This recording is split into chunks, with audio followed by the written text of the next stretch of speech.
The Viking speaks to you about community theater productions.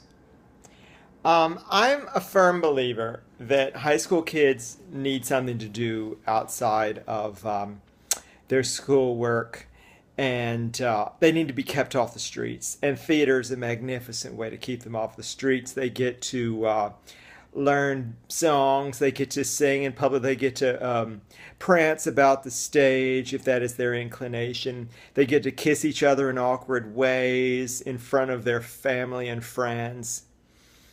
It's good.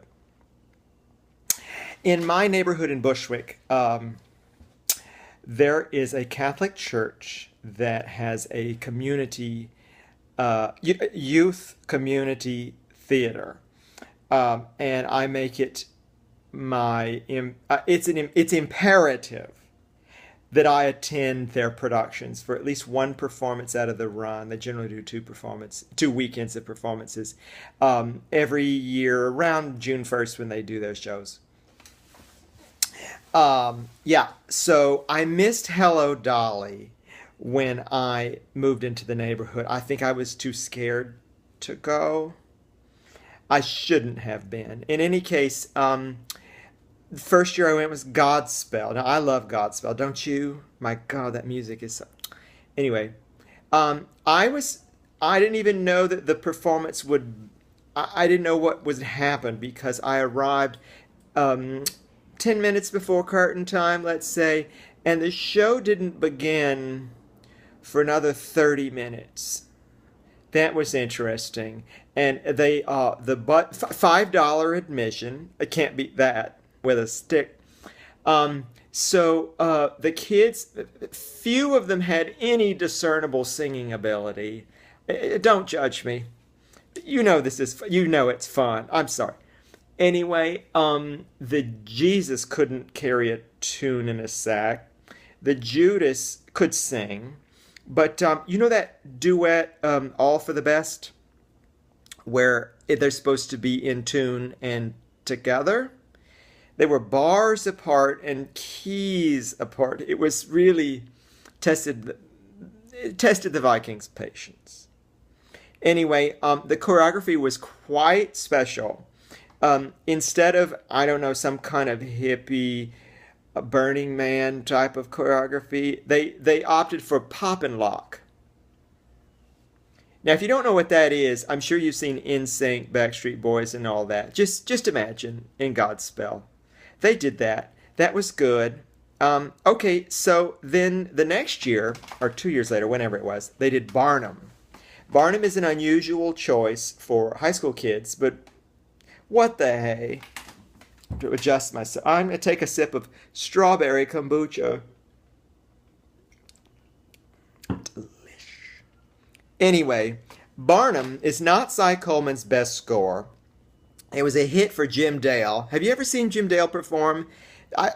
Jim Dale for president. Jim Dale can do anything. I want him to... Jim Dale. See him. Anyway, they went minimal with their Barnum production. Barnum is all about magic tricks and fun theatrical coups and stuff like that. Well, they eschewed that approach, and they went minimal. I think maybe their budget was down. I don't know. It was jarring because if you do that show where there's really not much of a score, there's something of a story, and there's no magic tricks, you have nothing left. I leave it at that. Anyway, this year was a huge improvement. I was surprised. Well, I'm always surprised. They're doing South Pacific, so I attended this evening's performance. The second in their run of 6. A huge improvement. They rounded the budget for the set up to $100, which was good. They even turned the lights out between scenes. That was a theatrical improvement. The singing was a whole lot better. They could carry a tune. It was good. What can I say? I think they have a new director. However, she, I believe, is instructing them to mumble. And some of the cast members are mic'd. but others aren't, you understand. So sometimes you're like, I can sort of hear them even though they're mumbling, and then the others, no hope. No, I mean, I didn't know what was. I mean, I've seen South Pacific, but why haven't you seen South Pacific? What's your favorite song from South Pacific? Mine is Younger Than Springtime. You've heard John Raitt sing that? You'll just die. It's so good. So anyway, the kids did good. I was proud. I paid my $5. They serve hot dogs in the back. Now, trying to concentrate on these kids' performances when they're cooking hot dogs in the back, I tell you, it's distracting. Anyway, I maybe they'll do Follies. What do you think? Anyway, don't judge me for, saying terrible things about teenagers kissing each other on stage. It's around the corner. I mean, it's literally a 3-minute walk from me. It's $5. How could you not go see that? Well, I was in community theater when I was a kid. I was in The King and I. I played the lead role in Peter Cottontail. I sang. I haven't done theater in a while. This is my theater. The world is my theater, and I greet you all.